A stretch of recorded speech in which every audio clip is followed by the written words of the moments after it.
Que esperemos un momento para ver eso.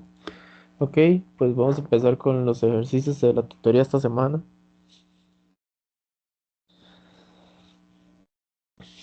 El primer ejercicio que tenemos es este que nos dice que a 303 Kelvin la presión de vapor del benceno es 118 torr y la del ciclohexano es 122 torr.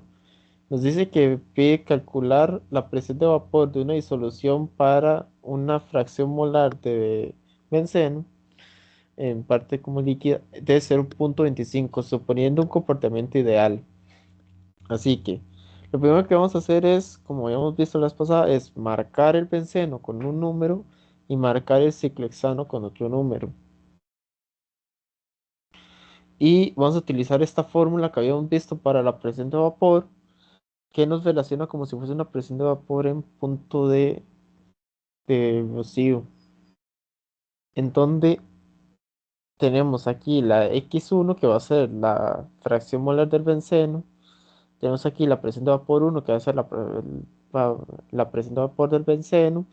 Y en este caso para el ciclohexano, que tenemos el X2 que va a ser la fracción molar del ciclohexano. Y tenemos la P2 de vapor, que va a ser la presión de vapor del ciclohexano.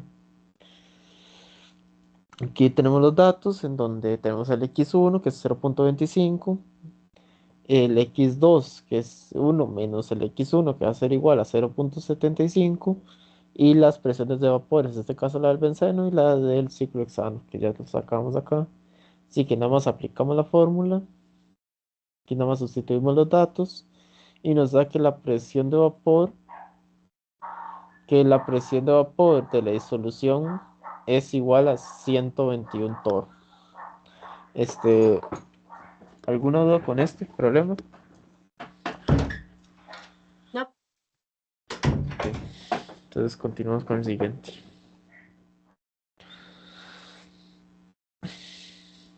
Ahora lo que se nos dice es que se forma una disolución ideal mezclando líquidos A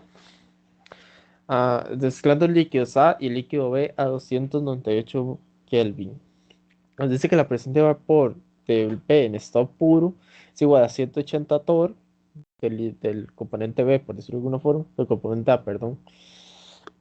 Y la del líquido B en estado puro es igual a 82,1 torr.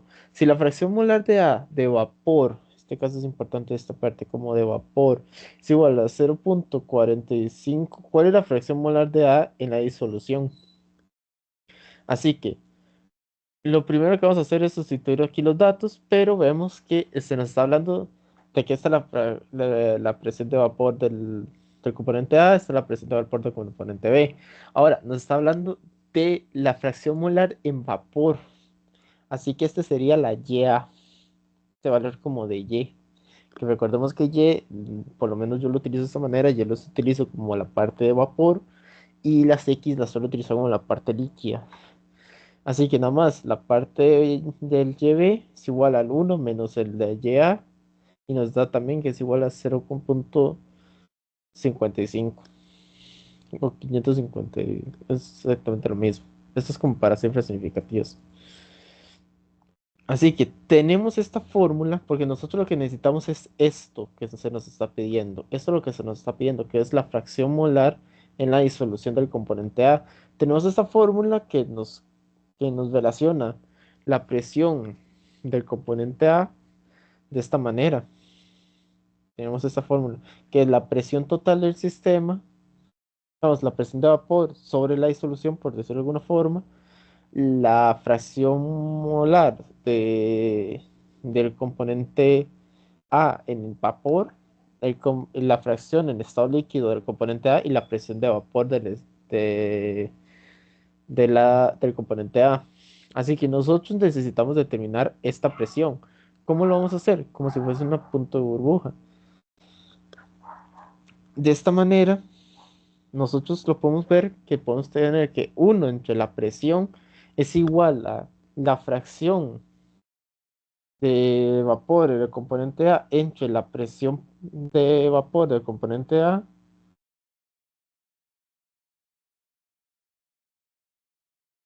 Espera, de la fracción molar del componente A entre la fracción, bueno, si no me equivoco, no, este sería el punto de recibo, perdón. Este, si no me equivoco, es el punto de recibo. Sí. Pero bueno, lo importante acá es que tenemos que, esto sería como un punto de recibo, perdón. Esto sería como un punto de recibo. Lo importante aquí es que tenemos que la YA, que tenemos esta fórmula acá, que nos podemos permitir para poder calcular la presión. Así que sustituyendo los datos de esta manera, porque aquí se hace el despeje. ¿Cómo se despeja uno entre, Dios, nosotros aquí necesitamos el valor de P, de la presión de vapor? ¿Cómo lo despejamos? Lo despejamos elevando todo esto a la -1. Así que de esta manera tenemos el valor de P bien. Así que aquí nada más sustituimos los datos que ya conocemos y tenemos que el vapor, la presión de vapor sobre la disolución, que es igual a 108,7 torr. Y ya con esto podemos despejar despejar la XA de esta fórmula de aquí. Nada más la despejamos y tenemos que la presión, que ya la conocemos, que la acabamos de calcular, la fracción molar de vapor del componente A, que ya lo teníamos este dato, y la presión de vapor del componente A puro. Así que ya con esto, aquí nada más sustituimos los valores y nos da que es una fracción del componente A en disolución de 0,2718. ¿Alguna duda con eso? Todo claro. Ok,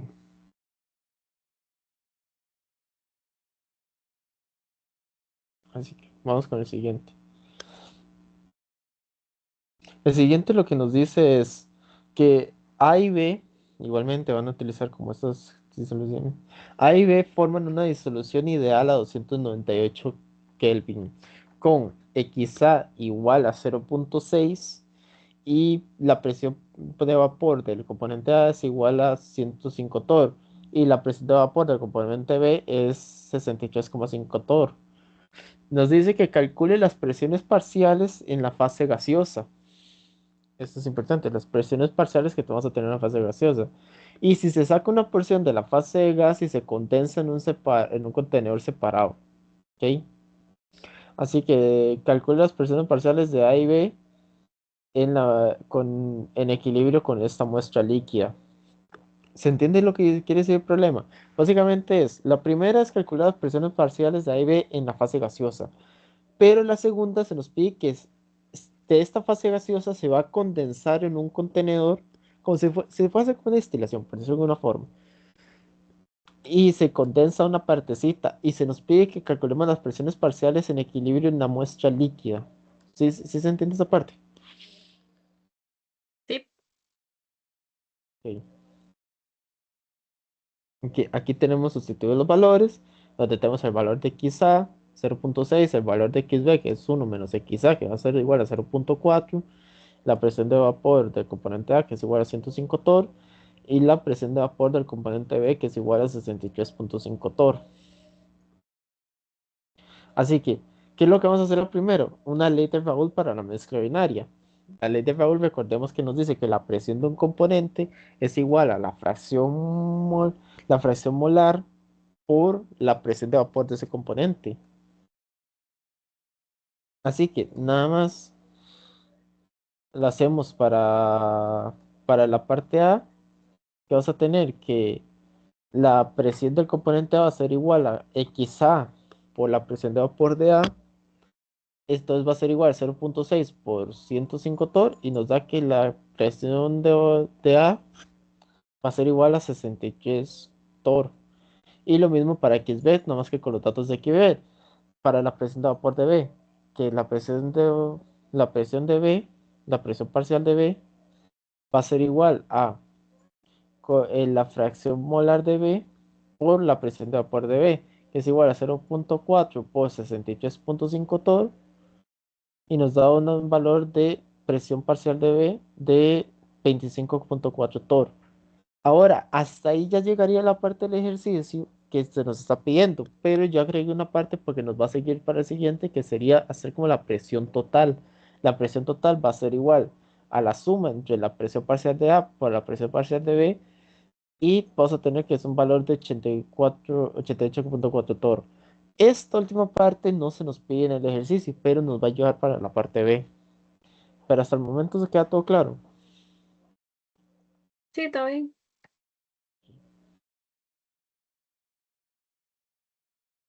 Así que ahora se nos pide una muestra de gas que se condensa. Entonces es como que si los Y se hubiesen convertido en X.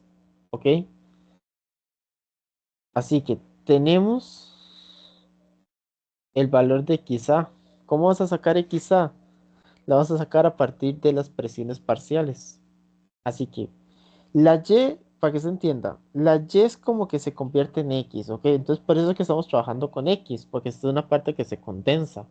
Pero esto sería como una YA. En realidad, esto es para trabajar con personas, esto sería como una YA.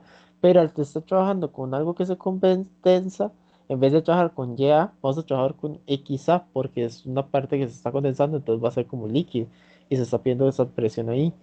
Así que nada más, para la parte de XA es igual a la presión parcial de A entre la presión total. Por eso fue que antes calculé la presión total, que va a ser igual entonces a 63 torr entre 88,4 torr, y nos da que en la fracción de XA es igual a 0.713.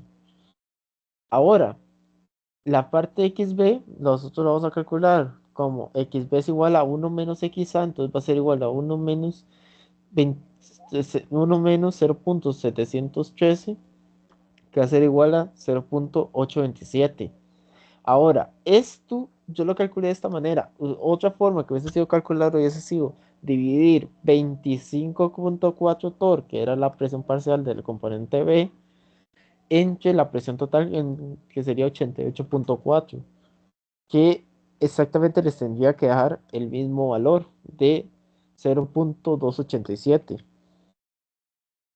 Así que esas son dos formas que podrían calcularlo. Yo esta vez decidí hacerlo de esta manera porque se me hace la más sencilla, pero podría calcular de esa otra forma perfectamente. Así que aplicamos la ley de Raoult. Ahora ya podemos hacer las presiones parciales del componente A y del componente B, pero con esta nueva forma que va a estar como condensada, con estas nuevas fracciones molares. Así que va a ser, la del componente A va a ser la fracción molar del componente A por la presión de vapor del componente A, que la presión de vapor va a ser exactamente la misma. Entonces va a ser igual a 0.713 por 105 torr, nos da una presión de parcial de 74.8 torr, y la presión de B va a ser igual al XB que habíamos calculado anteriormente por la presión parcial por la presión de vapor de B, que es igual a 0.287 por 63.5 torr, y nos da una presión parcial de B de 18.24. Así que sí quedó claro este problema. Sí, Ok. Dice, se forman una disolución ideal, en el siguiente, se dice, se forma una disolución ideal a 298 Kelvin de los líquidos volátiles A y B para una presión de vapor A, que ojo, es 125 torr. Aquí está mal, por eso es que se tachó esta parte, porque esto en realidad es 125 torr. Y una presión de vapor de B de 46.3 torr. Como la presión se reduce a partir de 400 torr, ojo esta parte, el primer vapor se observa a la presión de 70 torr.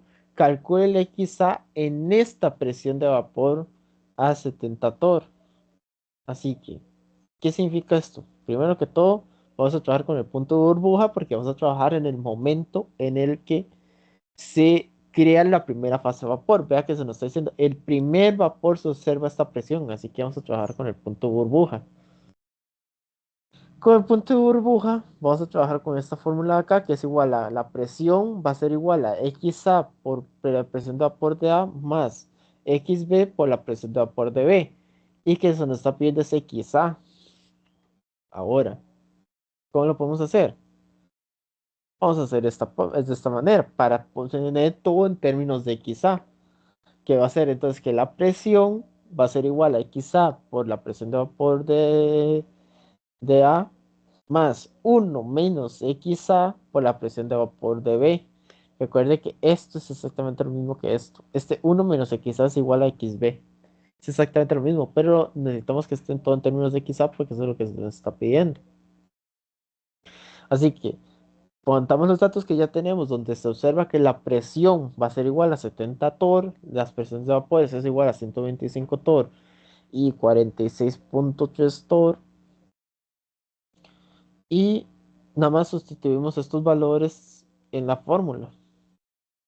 Sustituimos estos valores en la fórmula, donde vamos a tener que 70 torr es igual a XA por 125 torr más 1 menos XA es igual a 46.3 torr.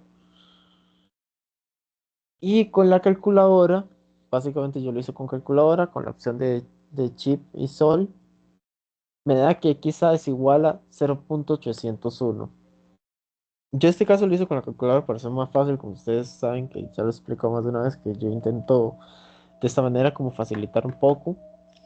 Pero este también, esta es una parte que si ustedes quisieran, podrían intentar hacerlos de manera manual. Esta despeje, pueden intentar hacerlo de manera manual. Es un despeje muy sencillo, así que sí, como para practicar les podría destetar que intenten hacerlo de manera manual. Y si tienen alguna duda, nada más me explico, nada más me lo dice. Pero quedó todo claro. Sí, Sí. ¿Qué dice? Ahora sí dice. Ahorita se van a ir agarrando un poco más los ejercicios. Dice, a una temperatura dada, una disolución no ideal de componentes volátiles A y B tiene una presión de vapor de 882 torr. ¿Ok? Y se para esta disolución, la YA es igual a 0.404, además que XA es igual a 0.825, digo 285.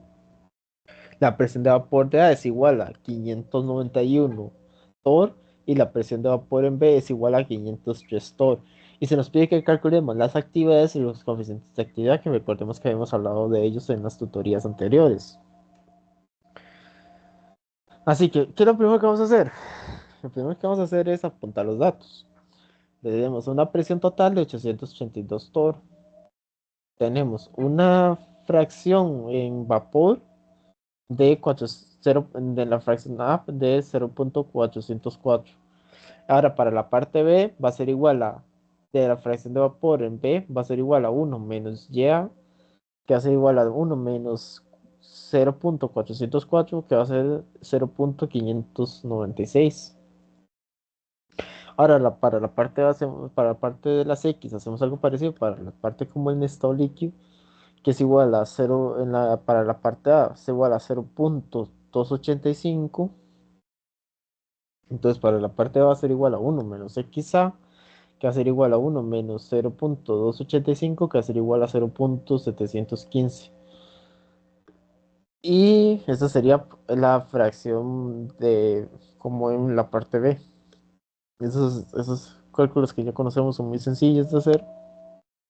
Y, y aquí están las presiones de vapor de ambos componentes. Así que para la parte de las actividades, recordemos que las actividades, por ejemplo, la actividad del componente A va a ser la presión parcial del componente A entre la presión de vapor del componente A.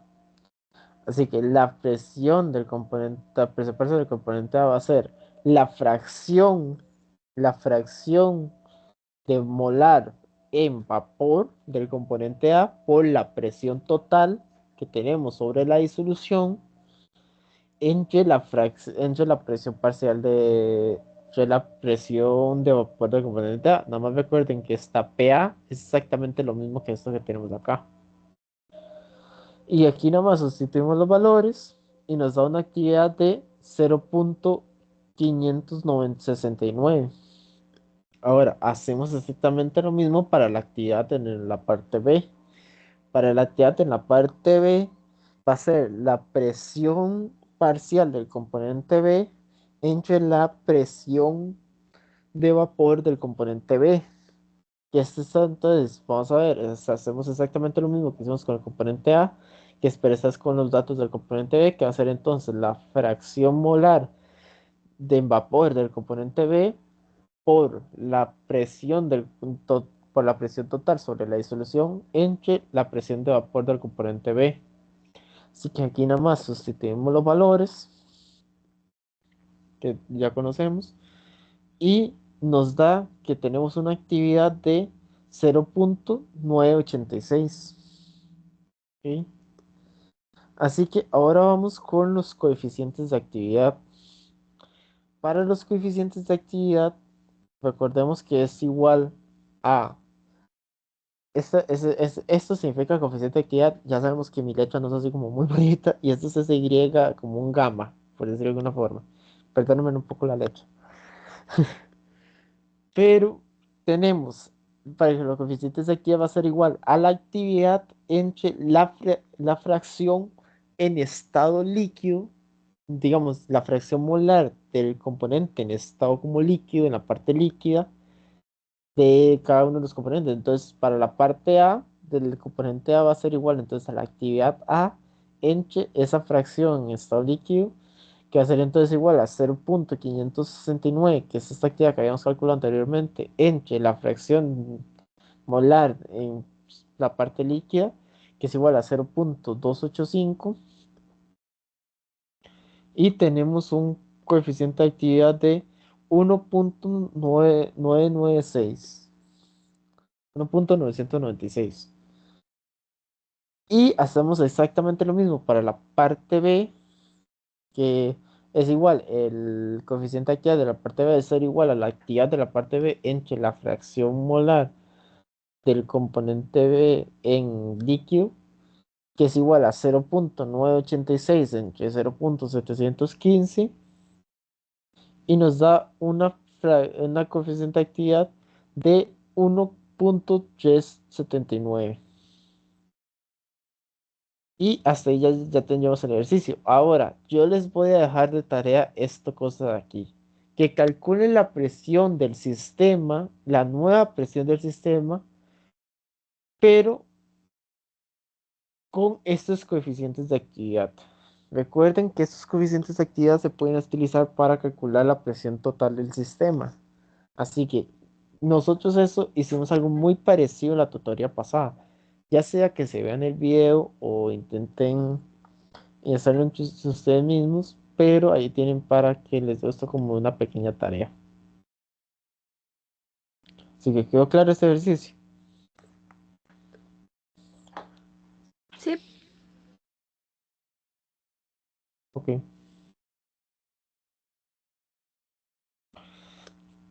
Ahora, el siguiente dice, se prepara una disolución con 184,2 gramos de etanol y 108,1 gramos de agua. Si el volumen de la disolución es 333,4 centímetros cúbicos y el volumen molar parcial del etanol es 17 centímetros cúbicos entre mol, ojo que eso está mal, es entre mol, aquí falta poner que esto es entre mol. ¿Cuál es el volumen parcial molar del etanol en estas condiciones?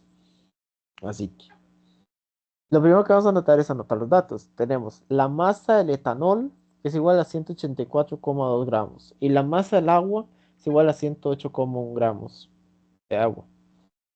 Y que tenemos el volumen de la mezcla, porque aquí se está diciendo el volumen de la disolución, el volumen de la mezcla va a ser igual a 333,4 centímetros cúbicos y el volumen modal parcial del agua, que es igual a 17 centímetros cúbicos entre mol. Así que tenemos también otros datos que voy a estar teniendo por acá, que es la masa molar del agua, que es igual a 18,02 gramos entre mol, y la masa molar del etanol, que es igual a 46,08 gramos entre mol. Así que lo primero que vamos a hacer es sacar los moles del etanol. ¿Cómo vas a sacar los moles del etanol? Muy fácil, como lo hemos hecho desde química general. Esto ya lo hemos visto muchas veces. Los moles del etanol va a ser la masa que tenemos de etanol entre la masa molar del etanol. Entonces va a ser igual a 184,2 gramos entre 46,08 gramos entre mol, que nos da que los moles de etanol es igual a 3,997 moles. Y hacemos lo mismo para el agua, donde los moles del agua va a ser igual a la masa del agua entre la masa molar del agua. Es igual a 108,1 gramos entre 18,02 gramos entre mol. Entonces nos da que las moles que tenemos de agua es igual a 500, les digo, a 5,999 mol. ¿Sí? Así que tenemos esos datos y ya con estas fórmulas que habíamos visto en las teorías anteriores para los volúmenes de mezclas, tenemos que el volumen de la mezcla va a ser igual a los moles del agua por el volumen parcial molar, del volumen molar parcial del agua, más los moles del etanol por el volumen molar parcial del etanol. Así que aquí sustituimos los valores en donde tenemos el volumen de la mezcla, tenemos los moles del agua que habíamos calculado anteriormente, el volumen molar parcial del agua, que es ese que también se nos teníamos anteriormente acá, y más el volumen molar parcial digo, los moles del etanol, y lo que se nos pide son el volumen molar parcial del etanol.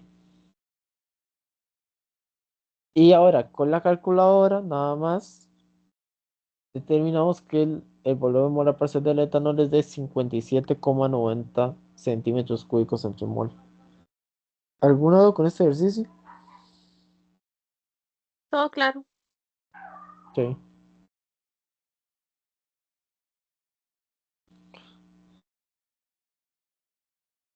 Ahora, vamos con este otro.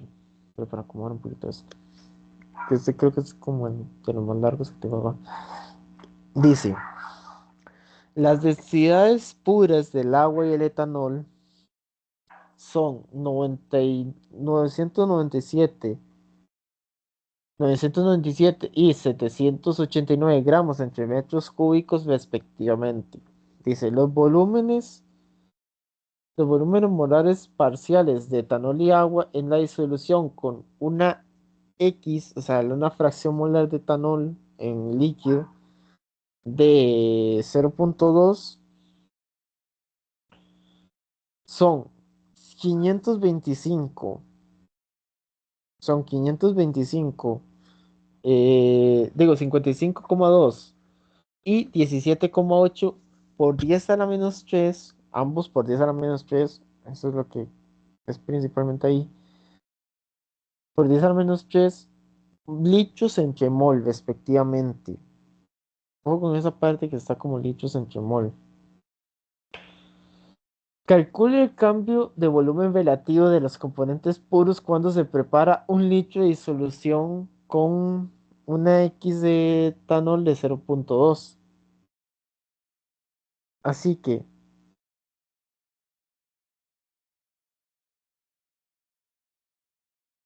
así que, ¿qué es lo que vamos a ver? ¿Qué es lo que vamos a hacer en este caso? Lo primero que vamos a hacer es, pero para ir bajando, es generar una base de cálculo.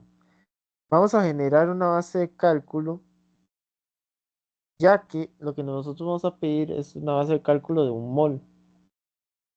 Porque nosotros lo que vamos a obtener es esta fórmula de acá, que nos dice que los moles totales por el volumen de la mesa, por el volumen molar, vea que este es un volumen pequeñito, porque esto está de esta manera, ya ahorita explico el por qué. El volumen de mezcla es pequeñito, pues es un volumen como molar parcial de la mezcla, es igual los moles del etanol por el volumen molar parcial del etanol más los moles del agua por el volumen molar parcial del agua. Así que lo primero que vamos a ir haciendo es despejando y haciendo otras cosas.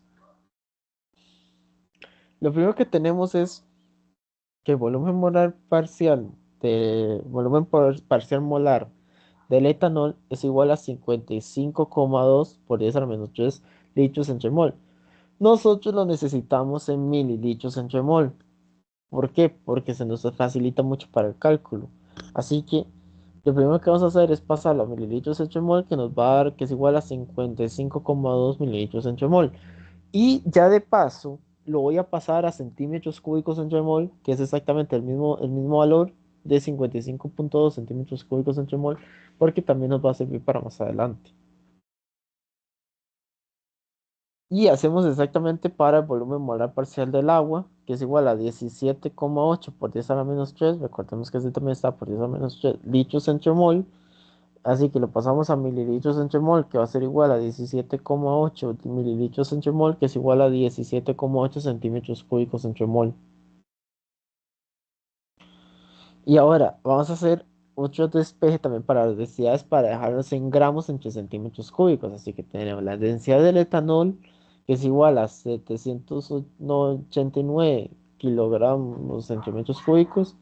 Y aquí nada más lo pasamos a gramos entre centímetros cúbicos. Aquí nada más me faltó tachar estos metros cúbicos para que quede un poco más claro, que va a ser igual a 0,789 gramos entre centímetros cúbicos. Y hacemos lo mismo para el agua.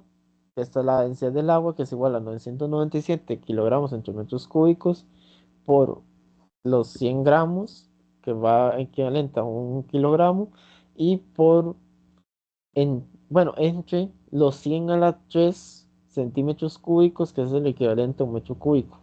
Igualmente aquí sí está tachado todo, queda un poco más claro, y de que igualmente la densidad del agua va a ser igual a 0,997 gramos entre centímetros cúbicos. Ahora, nos dice que la fracción del etanol es igual a 0,2 y que la fracción del agua es igual a 0,8. Así que lo primero que vamos a hacer es que de aquí vamos a sacar cuáles van a ser los moles del etanol y los moles del agua para esta base de cálculo. Que los moles del etanol va a ser igual a 0,2 mol, porque hagamos una base de cálculo de un mol total, entonces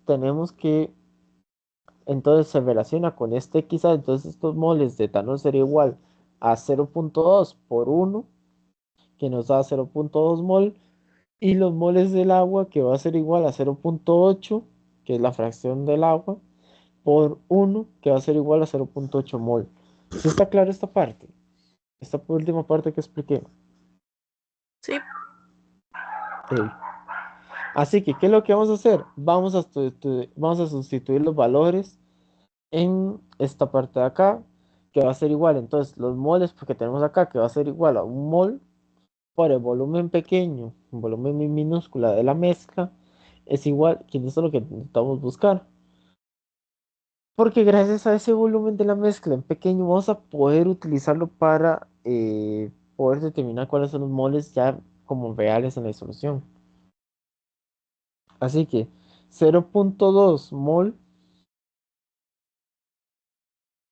porque sí, esto básicamente lo vamos a utilizar para calcular moles reales, solo para que vean lo vean.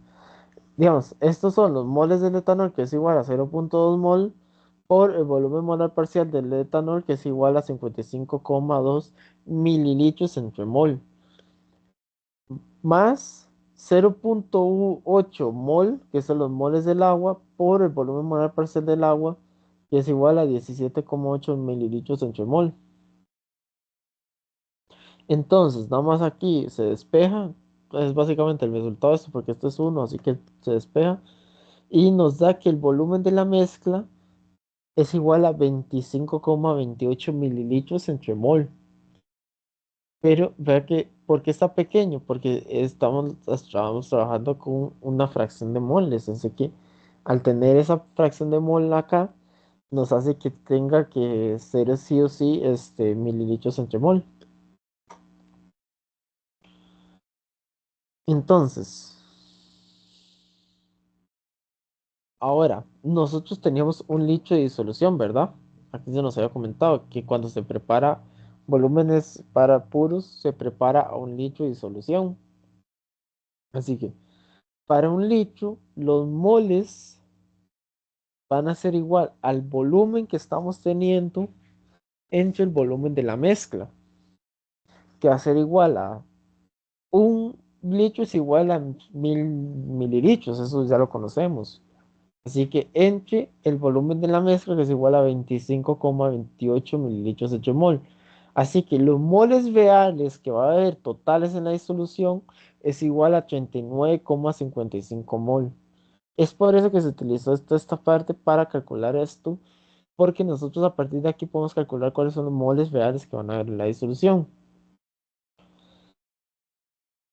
Así que ya por eso, por ende, para ya calcular los moles de etanol y los moles de agua reales van a ser, entonces los moles de etanol va a ser la fracción del etanol por los moles totales, que va a ser estos moles de acá. Así que va a ser el 0,2 litro, el 0,2, que es la fracción que ya conocemos, por 39,55 mol, que nos da que esos son los moles de etanol, que es igual a 7,91 mol.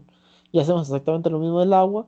Para los moles del agua va a ser el AXA, que va a ser igual a 0,8, que hace la fracción molar del agua, la disolución por los moles totales del agua. Digo, por los moles totales del agua, no, por los moles totales que tenemos en la disolución ya reales, que es igual a 39,55. Así que sustituimos los valores y nos da que los moles del agua van a ser igual a 31,64 mol.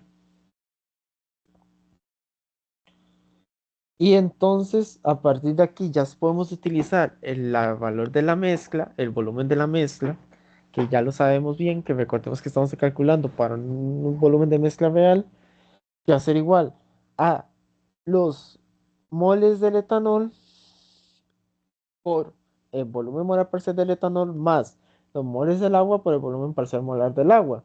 Sustituimos los valores que tenemos ya entonces los moles reales de etanol, porque recordemos que este es el volumen de mezcla real, que va a ser igual a los moles reales de etanol, que va a ser igual a 7,91 mol por los volumen molar parcial del etanol, que vea que lo tenemos en centímetros cúbicos entre mol, que va a ser entonces igual a 55,2 centímetros cúbicos entre mol, más los moles del agua, que es igual a 31,64 mol por el volumen molar parcial del agua, que es igual a 17,8 centímetros cúbicos entre mol. Lo estamos haciendo de esta manera porque vea que las densidades a nosotros nos las están dando en centímetros cúbicos, así que lo mejor es tener estos volúmenes de mezcla en centímetros cúbicos. Así que se nos da, tenemos un volumen de mezcla igual a 1000 centímetros cúbicos. ¿Quedó claro toda esta parte? Sí, Ok. Así que continuamos con este ejercicio porque recuerda que eso nos están pidiendo calcule el cambio de volumen relativo de los componentes puros. ¿Ok? Así que ese cambio de volumen necesitamos qué pasaría si fuera ideal. Si fuera ideal, los volúmenes serían aditivos. Así que el volumen del etanol sería igual a la masa molar del etanol entre la densidad del etanol. Porque en caso de que la disolución fuera ideal, no se necesitaría hacer esos cálculos de volúmenes molares por seres molares. Así que sería 46,08 gramos entre mol, que la masa molar del etanol entre 0,789 gramos entre centímetros cúbicos. Y nos da que el volumen del etanol, en este caso, sería 58,4 centímetros cúbicos entre mol. Y hacemos exactamente lo mismo para el agua, que sería la masa molar del agua entre la densidad del agua, que ya habíamos despejado antes, igual a 18,02 gramos entre mol, entre 0,997 gramos entre centímetros cúbicos. que dice que entonces que el volumen del agua va a ser igual a 18,1 centímetros cúbicos entre mol. Y ya con esto utilizamos exactamente la misma fórmula de allá con los valores de moles reales que hemos calculado anteriormente, que entonces sería el volumen de mezcla ideal, que sería entonces los moles del etanol por el volumen que sería aditivo del etanol, más los moles del agua por el volumen del agua.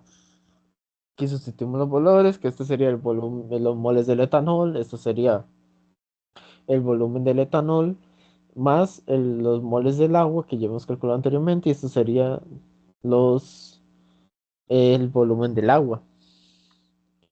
Y nos da que el volumen de la mezcla, en caso que sea ideal, sería de 1035 centímetros cúbicos. Y habíamos visto en la anterior tutoría que esta diferencia podría verse como un volumen en exceso. Esa diferencia, entonces, ese volumen en exceso es igual a la diferencia de volumen que hay, que es igual al volumen real que tendríamos entre menos el volumen ideal. Por lo que esa diferencia de volumen sería igual a 1000 centímetros cúbicos entre 1035 centímetros cúbicos y la diferencia de volumen sería igual a menos 35 centímetros cúbicos. ¿Queda alguna duda con este ejercicio? Todo claro.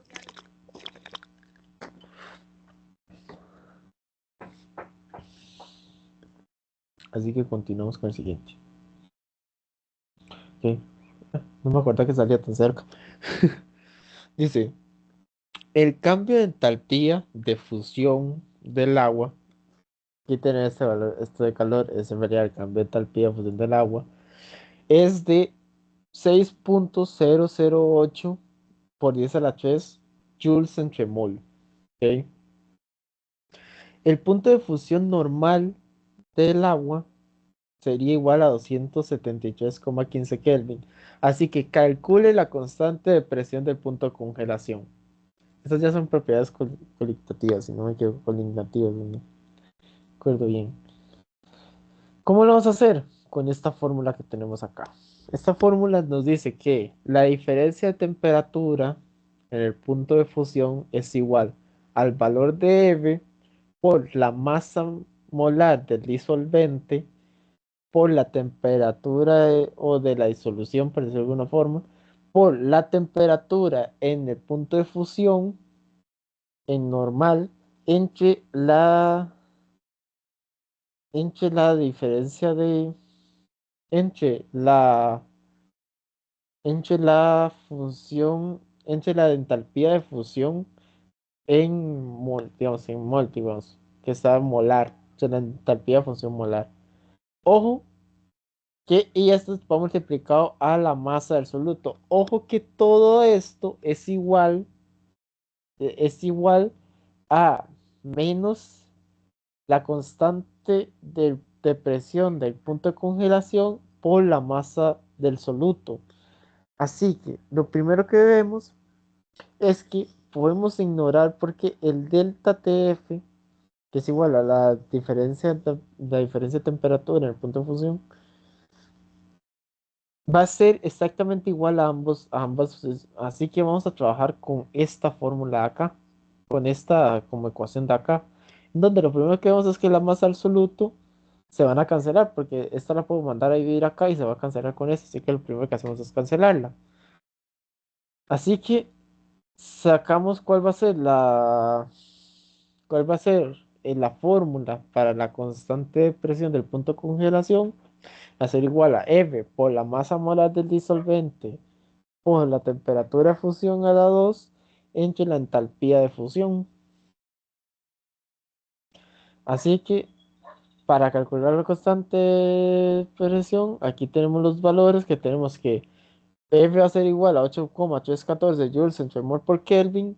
La masa molar del disolvente va a ser igual a 18,015 gramos entre mol.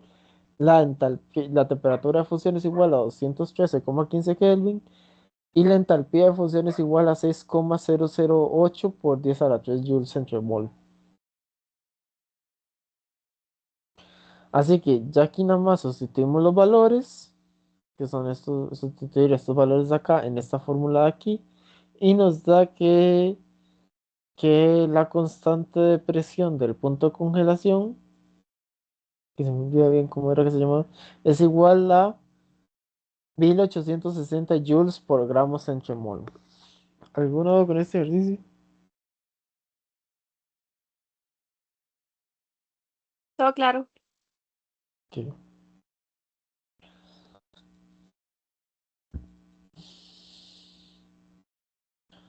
Vamos con el siguiente.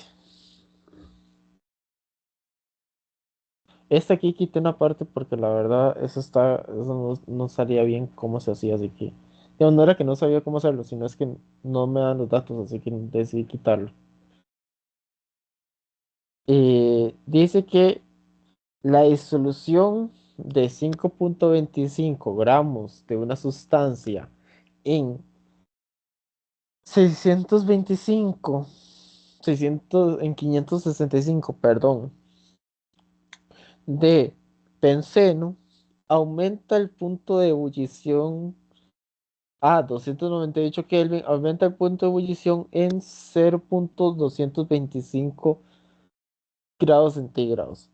Sabiendo que la constante de presión de fusión o de congelación, sí, es exactamente lo mismo, es igual a 5,12 Kelvin por kilogramo entre mol y que la constante de presión de ebullición sería igual a 2,53 Kelvin por kilogramo entre mol y la densidad del benceno es igual a 876,6 kilogramos entre metros cúbicos. Calcule la disminución del punto de congelación, ¿ok?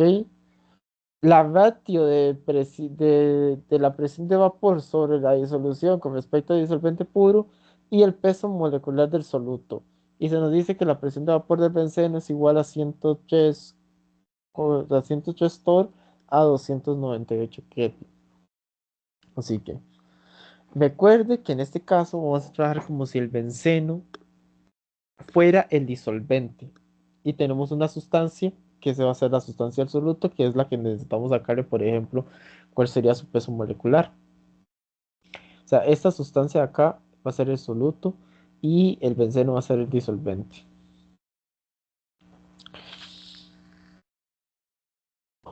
Así que aquí lo tenemos, donde la masa del soluto va a ser igual a 5,25 gramos y la masa de benceno va a ser igual a 565 gramos.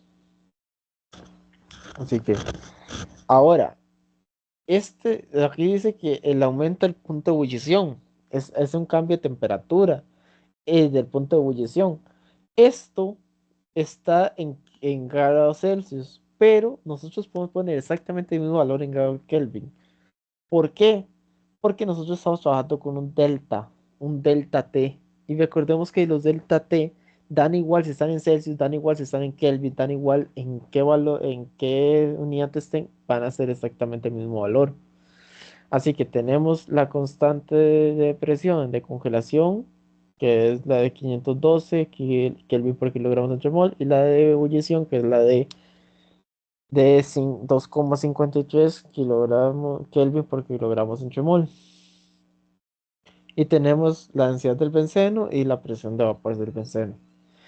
Que lo primero que vamos a hacer es la disminución del punto de congelación, que sería entonces esta temperatura, esta delta TF, que esta entonces sería la disminución del punto de congelación, que va a ser igual a delta T de la parte B de ebullición por la, cons- por la, por la constante, bueno, la constante disminución de fusión entre la de ebullición.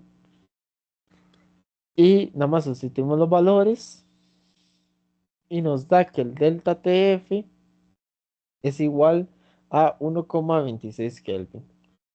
O sea, básicamente al agregar ese soluto se disminuyó el punto de congelación en 101,26 Kelvin.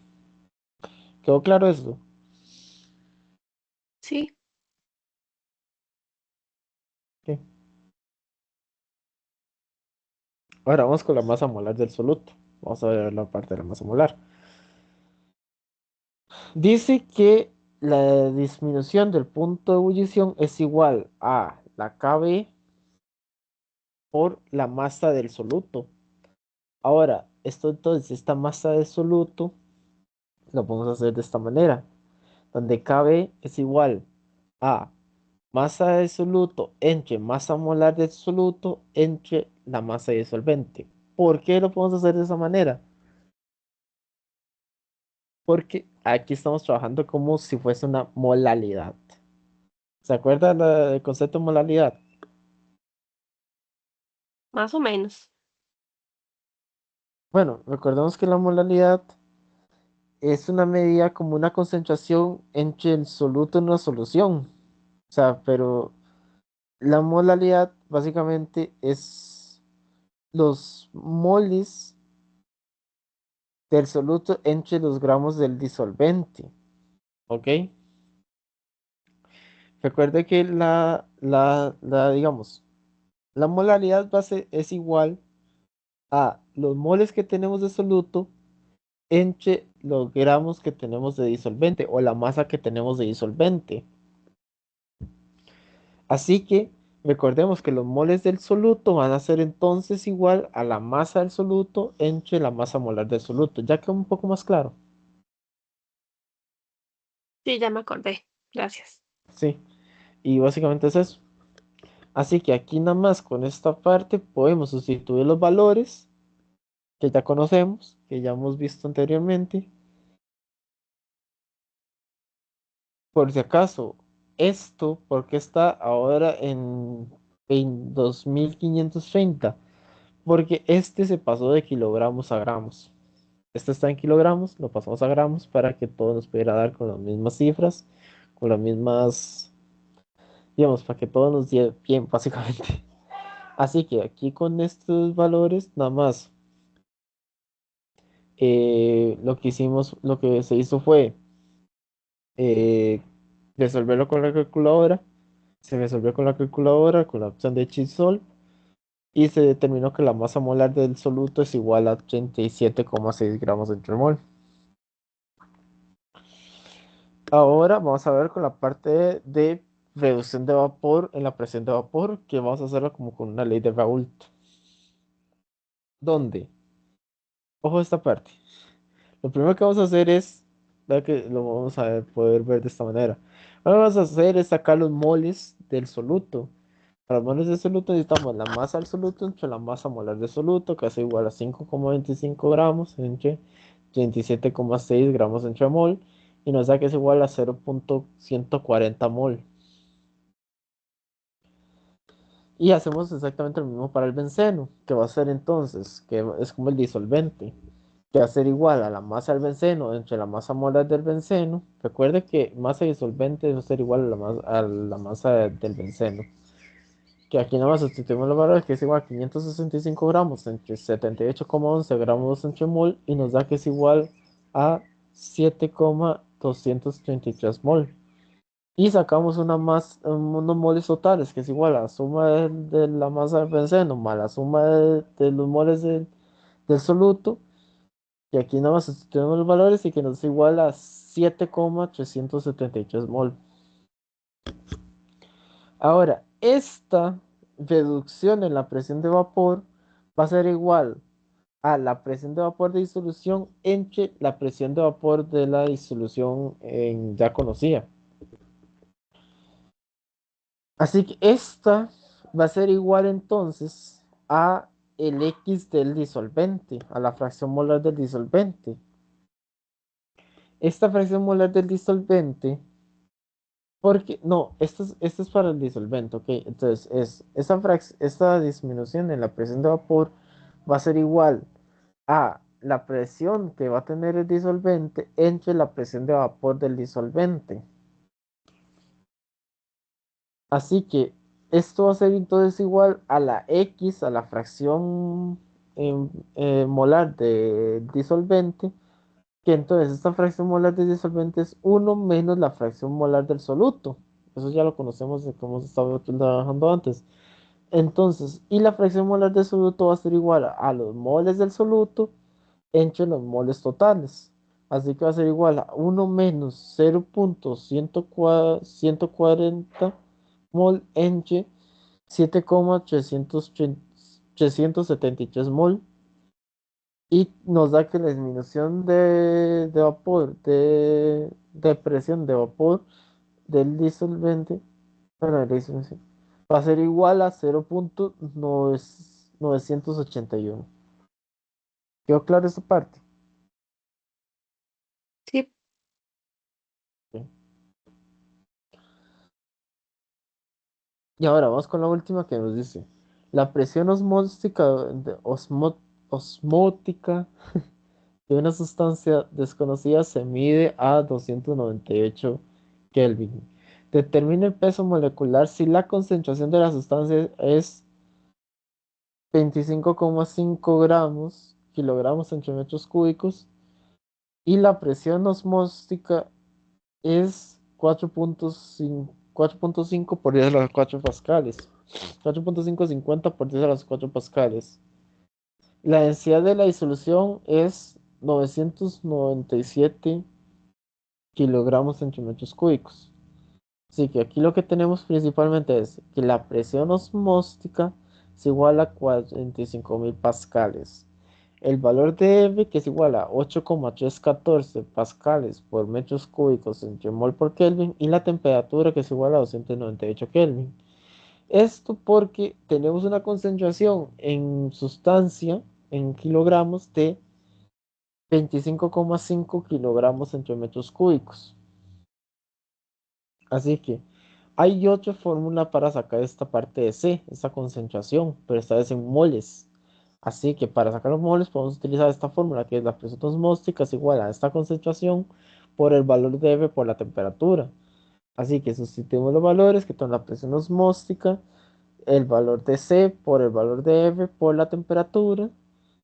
Ahora con la calculadora determinamos el valor de C, que nos va a dar entonces a 18,15 mol entre metros cúbicos.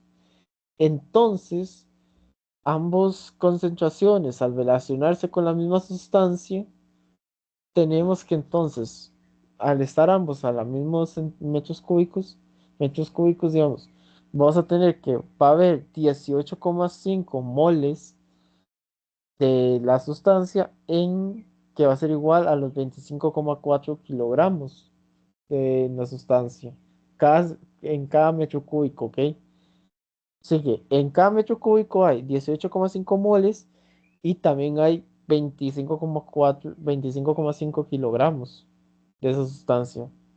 Así que para sacar la masa molar, nada más es agarrar esta masa y dividirla a los 18,15 moles, que aquí lo tenemos, que nos da igual a 1,405 kilogramos entre mol y que esto es igual a 1.405 gramos entre mol. No sé si tiene alguna duda. todo claro. Ok, así que estos serían los ejercicios que tenía para hoy, pero ahora vamos a ver un poco de la teoría de los electrolitos, si no me equivoco. Así que vamos a quitar esto y tenemos esta parte de la teoría de los electrolitos. Eh, recordar que es una presentación del profesor Bené Mora Casal y que esta es una presentación muy pequeña. O sea, esto sí es muy pequeña. Voy a hablar muy poco sobre la teoría de esta parte. Así que lo primero que vamos a ver es qué son los electrolitos. Bueno, lo primero que tenemos es que son disoluciones con moléculas que están cargadas eléctricamente, que recordemos que puede ser, por ejemplo, nada más una agua salada. Una agua que usted le echa un poco de sal. Que bueno, ya el agua directamente ya tiene electrolitos. Pero digamos que tenemos una agua destilada milicú y usted la agarró y le echó sal y le empezó a disolver. Eso ya sería una disolución con electrolitos, porque ya tenemos porque ya hay moléculas cargadas de sodio con una carga positiva y de cloro con una carga negativa dentro de esa agua. Eso ya sería un electrolito. Así que son esas disoluciones.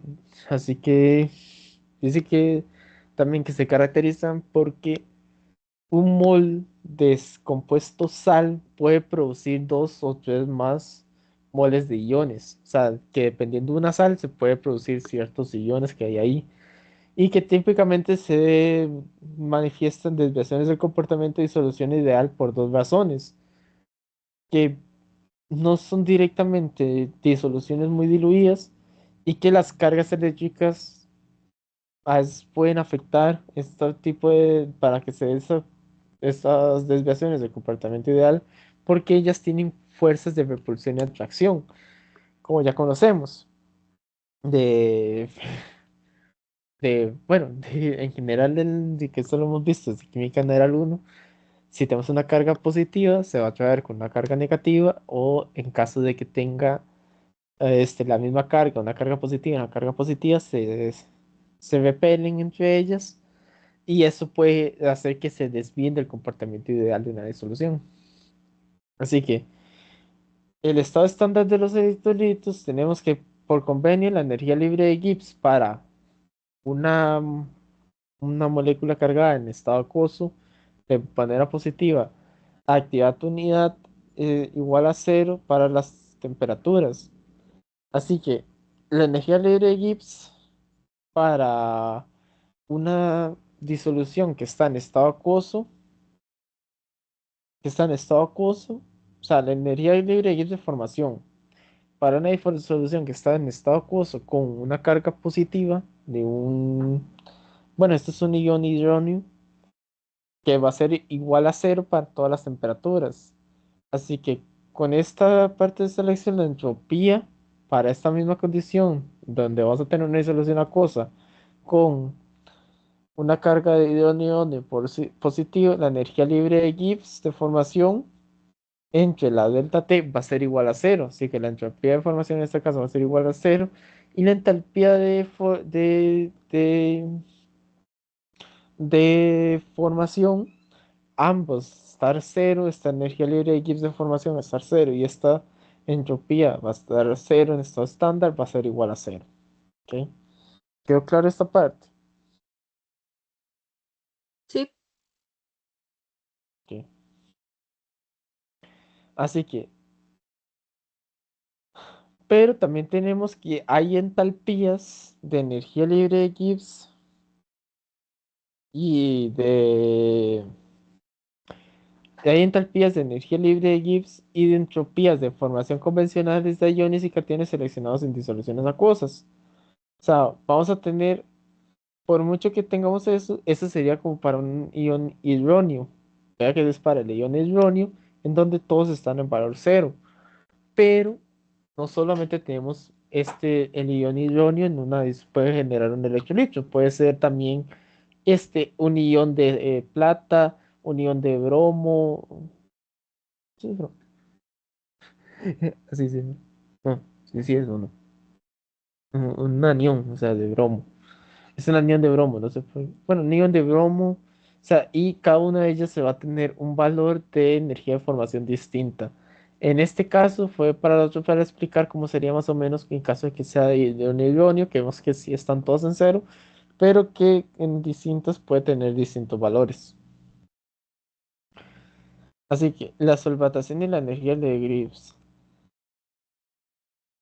Así que básicamente la solvatación, bueno, que puede darse ciertas explicaciones, por ejemplo, ahí está la parte del libro, que dice que es sobre el papel crítico de las energías de Gibbs de solvatación para predecir las energías del libro de Gibbs de iones, en donde este método ha llevado a, por ejemplo, a ser la base de la electrostática, el método de Bohr, que básicamente vamos a ver qué es la solvatación. Ok, primero que todo, esto es como una pequeña introducción sobre esta parte. Vamos a ver qué es la solvatación. La solvatación del agua es que nosotros tenemos una estructura cristalina, ¿ok? Nosotros tenemos una estructura cristalina que yo no sé si ya ha llevado, si ya ha llevado, si ya ha llevado, inorgánica, si ya, bueno, o cuando lo vayan a llevar, van a ver toda esta parte de las estructuras cristalinas, así que vamos a explicar la solvatación con la estructura cristalina del, de la sal, sal de mesa, sal de que todos conocemos, el cloruro de sodio. Así que, ¿qué pasa con esa parte? Nosotros tenemos esta estructura cristalina de sal. ¿Qué pasa si nosotros le agregamos donde el sodio va a estar ese color azul y el cloro va a estar estas bolitas de color verde? ¿Qué pasa si nosotros echamos esto al agua? El agua, recordemos que tiene unas cargas positivas en los hidrógenos, que son estos de acá chiquititos, estas bolitas blanquitas de acá, se nos dice que son los hidrógenos, y tiene unas cargas negativas en el oxígeno. Recordemos que está cargado negativamente en el oxígeno, que se ve representado en esta bolita roja. Básicamente un H2O. Aquí tenemos dos moléculas de hidrógeno y una de oxígeno. Bueno, dos átomos, perdón, de hidrógeno y uno de oxígeno. O sea, obviamente, ella ya forma la molécula del agua. ¿Qué es lo que va a pasar con la solvatación? Cuando usted agrega estas estructuras cristalinas al sodio y empieza a revolver, el, lo que se nos explica la solvatación es que el agua puede disolver los componentes y los compuestos iónicos porque él se puede atraer tanto porque cuando se empieza a disolver, esta estructura cristalina se va a romper. Entonces, los iones de sodio y de cloro van a quedar dispersos por todo el agua. Así que lo que nos dice la solvatación es que el agua, ¿por qué puede disolver esos componentes? Porque él puede atraer tanto a los componentes, a los cloruros que están cargados negativamente porque ella tiene cargas positivas en su estructura molecular que lo hace poder atraerse a esos cloruros que están cargados negativamente y al mismo tiempo se puede atraer a los sodios que van a estar cargados positivamente porque tiene este una estructura que tiene parte negativa en su molécula que lo hace poder atraerse a los sodios que están cargados negativamente y por eso es que se puede disolver estos de gran manera en agua. Sí quedó claro esta parte, es la explicación de qué es la solvatación. Sí, Ok, sí que, como hemos estado hablando muchas veces sobre el potencial químico, recordando que el potencial químico, por ejemplo, en un caso que es una mezcla 1-1, tenemos que el potencial químico ideal de una mezcla en la energía libre de Gibbs es igual al potencial, va a ser igual al potencial químico ideal en positivo de la parte del ion que va a estar cargado positivamente, más el potencial químico ideal del ion que va a estar cargado negativamente. Y entonces, para ya una relación un poco más ya general, recordemos que el potencial químico ideal de cualquier componente va a ser igual al potencial químico que va a tener en estado estándar más el valor de F por la temperatura por el logaritmo natural que tenga de esa fracción molar, que tenga esa fracción molar. En caso de que no sea ideal, porque ya hemos estado hablando de también compuestos con soluciones no ideales, tenemos que el potencial químico va a ser igual al potencial químico del componente en disolución estándar más el valor de F por la temperatura por el logaritmo natural de el coeficiente de actividad por esta fracción molar del componente, que también puede ser igual al potencial químico ideal más el valor de F por la temperatura por el logaritmo natural del coeficiente de actividad. Y esto también nos puede servir para, por ejemplo, dar un delta G de mezcla, que va a ser igual al potencial químico ideal de la mezcla positivo, de la disolución positiva, de la parte positiva, el potencial químico ideal en la parte negativa, más el valor de F por la temperatura por el coeficiente de actividad estequiométrico en este caso, sí, el coeficiente de actividad en positivo y el coeficiente de actividad en negativo. Así que un delta G de mezcla va a ser igual al delta G ideal de la mezcla más el valor de F por la temperatura por el logaritmo natural del coeficiente de actividad, ya sea en positivo o en negativo. ¿Sí quedó claro esta parte? Sí, Ok. Ahora, el coeficiente de actividad en caso 1,1, también el coeficiente de actividades de electrolitos.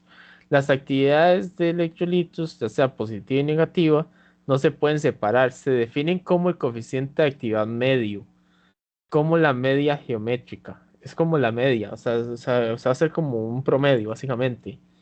Y va a ser que el coeficiente de actividad del electrolito medio, esto ya con el más menos significa coeficiente de actividad del electrolito medio va a ser igual al coeficiente de actividad del electrolito positivo por el coeficiente de actividad del electrolito negativo elevado a la un medio.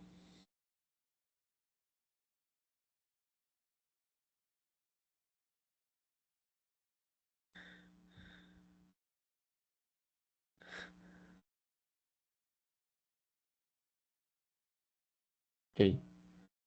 Así que dice que los potenciales químicos, eh, así que dice que los potenciales químicos individuales se expresan así, en donde el potencial químico de la parte positiva será igual al potencial químico positivo, es igual al potencial químico de la componente positivo ideal más R por T por el logaritmo natural de ese coeficiente de actividad medio. Y para la parte negativa va a ser igual, nada más sí que se cambia el potencial químico ideal para esta vez para la parte negativa. Y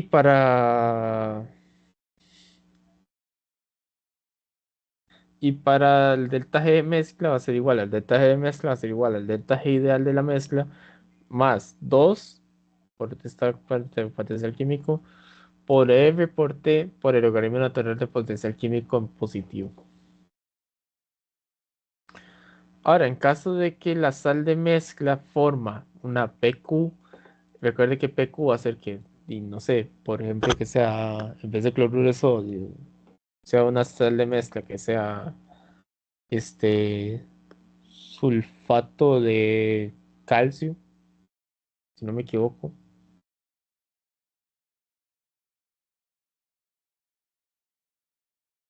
O puede ser, en realidad, el sulfato del calcio, puede ser, por ejemplo, el sulfato de bario, que no es una relación 1,1. Básicamente, cualquiera que no tenga, en este caso también tiene una relación 1,1, pero cualquiera que sal que no tenga una relación 1,1, que esta va a ser representada por la parte P, que va a estar unida al anión, o la parte Q, que va a estar unida a la, al, esta parte está unida al cation, esta parte está relacionada con el anión, y que la fórmula se modificaría de esta manera. El delta G de mezcla va a ser igual al valor de P que tendríamos acá por el potencial químico en positivo más el valor de Q que tendríamos acá por el potencial químico negativo. Y que entonces el delta G de mezcla esta vez va a ser igual al delta G ideal más el valor de P por F por el logaritmo natural del coeficiente de actividad positivo más Q por F por el logaritmo natural del coeficiente de actividad negativo. Así que el delta G de mezcla va a ser igual del delta G ideal, la mezcla más S por F por T por el logaritmo natural del coeficiente de actividad medio. Que entonces esa S va a ser igual al valor de P más el valor de Q. Entonces, recuerden que va a ser así como cuando vemos una sal de esta manera, que no es una relación 1,1, que puede ser 2,1 acá, por decirlo de una forma. Entonces el valor del logaritmo, el valor del coeficiente de actividad medio va a ser igual al coeficiente de actividad del positivo elevado a la P más por el coeficiente de actividad negativo elevado a la Q, todo esto elevado a 1 a la, 1 a la entre S. Recordemos que S es igual a P más Q. Y las actividades, y vamos a ver si tenemos actividades en la concentración de molalidad, entonces básicamente es nada más estas partes que van a ser las masas en, en relación a las concentraciones, bueno, a las que va a ser igual a las masas en relación al nión que tengamos o el cation que tengamos, básicamente. Así que estas serían como las fórmulas que tendríamos para el coeficiente de actividad, donde en caso de que sea la coeficiente de actividad más o menos negativo, o sea, la coeficiente de actividad media va a ser igual a la masa, ya sea del coeficiente positivo o negativo entre la masa como información a un valor de V, y que ese valor de V va a ser definido como la masa que vamos a tener ahí, que va a ser igual al Y, va a ser igual a al coeficiente de actividad medio elevado a elevado a la, elevado a la V, que ese V va a ser como la S que habíamos visto anteriormente, que sería igual como el P más Q.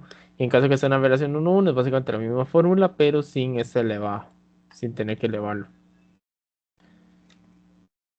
También tenemos que con esas definiciones, el potencial químico absoluto se puede encontrar de la actividad de las ecuaciones de potencial químicos en cantidades asequibles y mesurables, donde el primer que está entre corchetes es el estado normal, que usualmente se conoce como estado estándar de Henry, y el segundo de que se obtiene es una de la fórmula química de soluto, donde se pueden combinar para crear un nuevo estado estándar de potencial químico con una parte positiva y una parte negativa, el definido en tres corchetes, la ecuación que ya tenemos anteriormente, donde esta primera sería como una disolución ideal que va a ser igual al potencial químico, ya sea positivo o negativo, más el valor de U, que recordemos que ese valor de U va a ser igual como el valor de S que hemos visto anteriormente, que va a ser igual al P más Q, va a ser igual, digamos, a la parte que dependiendo de cómo esté la fórmula, cómo sea la sal, que va a ser igual a F por T por el volumen natural de la masa, ya sea entre la masa estándar. Y esta parte es una desviación de la idealidad en donde va a ser igual el valor de F o el valor de S que hemos visto antes, que sería este mismo acá, por F por T por el logaritmo natural del coeficiente de actividad es más menos, ya sea positivo o negativo. Sí, que también se puede calcular el coeficiente de actividad, este promedio, mediante la teoría de Bay-Huckel, que básicamente la desviación es bastante compleja, ya que podrían leer ustedes, pero básicamente el resultado principal que tenemos es que para la distribución de esas cosas, el logaritmo natural en el logaritmo en fase 10 de ese coeficiente de actividad medio es igual a menos 0.509 z positivo por z negativo por i a la medio, donde z positivo y z negativo son los números de cargas de iones positivos o negativos que van a tener, ya sea que va a tener la disolución, que va a tener la sal, donde este es el coeficiente promedio de las actividades de los iones. Y la I es la fuerza iónica de la solución. También se ve que uno de los resultados de la teoría es el concepto del espantallamiento, donde los iones tienden a rodear a un ion central y donde la carga neta en la región tiende rápidamente a cero por este efecto, donde básicamente lo que pasa es que los iones se van a rodear como un ion que va a estar como en el centro, y entonces en esa zona la carga eléctrica va a estar muy baja, porque van a estar todos como muy juntos. Donde se dice que la fuerza iónica de una disolución de electrolitos se define como, aquí tenemos una forma de definirlo, donde está el valor de V1 por ZI por Z a la 2 ya sea del componente, va a ser igual a la masa entre 2 por V1 por Z a por Z a la I del componente positivo más el componente negativo sería igual a un medio por la masa por el M1 por el M para la parte positiva por la Z, la parte positiva más la masa para la parte negativa por el Z de la parte negativa. Y que también hay otra fórmula de definirlo que es igual a un medio de B por B positivo por Z positivo a la 2 más B negativo por Z negativo a la 2 entre B a la entre B en paréntesis entonces, que esto se hace para que esto sea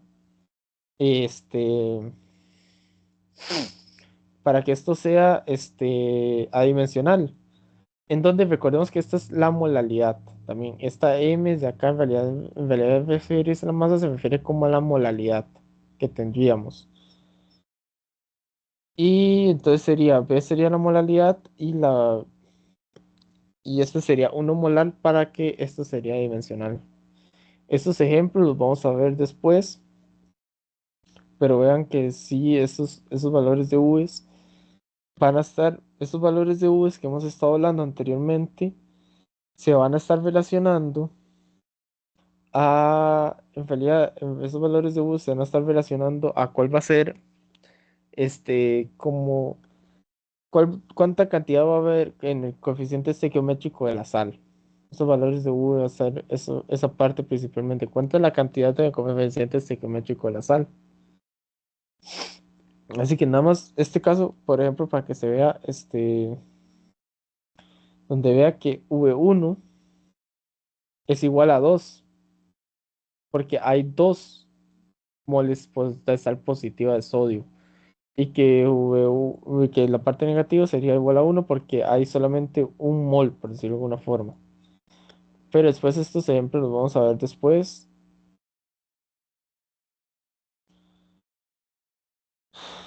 Este, aquí se han visto ciertas fórmulas que pueden hacer mejoras al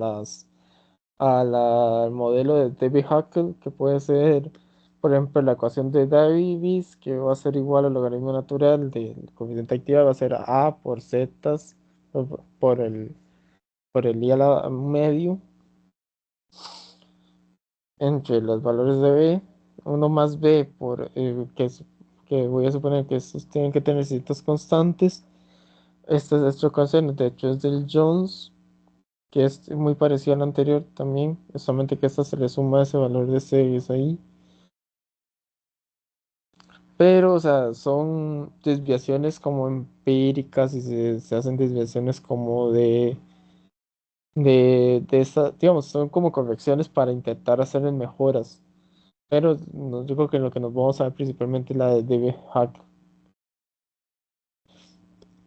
Y vamos a ver esta parte que dice que el equilibrio de solubilidad en soluciones de electrolitos dice que las actividades en vez de concentraciones hay que incorporar el coeficiente de actividad medio, en donde se aplica la desviación de Haeckel y que es un proceso iterativo donde el valor inicial de coeficiente de actividad promedio es igual a 1, coeficiente de actividad medio.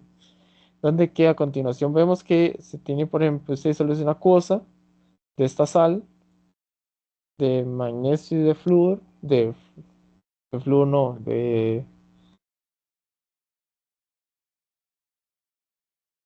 sí, flúor, sí,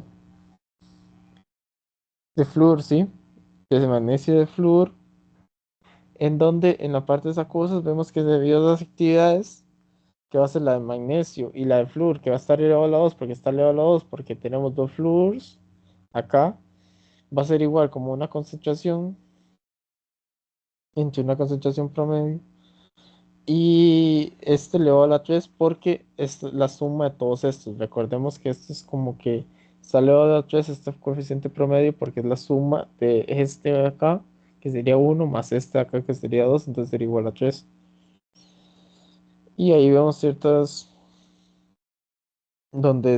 ejemplos donde se puede calcular de esta manera. Y creo que son ejemplos que vamos a ver la próxima semana. Vamos a estar viendo estos ejemplos la próxima semana, donde también vamos a ver ciertas aplicaciones como puede ser la precipitación salina, vamos a hablar un poco de eso, donde que es la expulsión salina, un exhalado de un fenómeno físico químico basado en las interacciones electrolitos y iónicos, que puede ser la salting point, también se conoce como salting point, en el cual bajo concentraciones salinas o alta fuerza iónica, algunos solutos como las proteínas o polímeros precipitan debido a las interacciones hidrofóbicas entre ellos. A valores de pH cercanos al punto isoeléctrico de la macromolécula, la proteína o el polímero, una pequeña cantidad de sal favorece la solubilidad, actuando como un catropo. Solubilidad por sanilización o salting en inglés, que podría ser también en inglés, mientras que una alta concentración de la sal se introduce nuevamente la precipitación. Una fórmula que lo pueden hacer es, nosotros conocemos que la cáscara de huevo tiene como una pequeña yemita, la cáscara de huevo por dentro se le queda como una pequeña, se le queda como una pequeña parte, una, una forma que tiene como ciertas proteínas en el huevo. Así que una forma que se puede hacer es usted tener un huevo y echarle un poco de sal. Usted le empieza a echar sal, o sea, usted tiene un huevo en un vaso de agua y se le empieza a echar sal y se le debería de coagular y se debería de hacer las proteínas, se deberían de precipitar las proteínas. En caso de que usted lo haga de esa manera, esa es la forma como es la parte del salting point. Esta es como ya la fuerza, otra fuerza iónica sobre la solubilidad se describe en términos de salar y desalar, que puede ser, por ejemplo, que uno puede salarlo agregando sales, básicamente, y desalarla sería como retirando las sales. Eh, que cuando se que es como que lo que se explica también de esta manera. Y hasta aquí llegaríamos con la final de la presentación.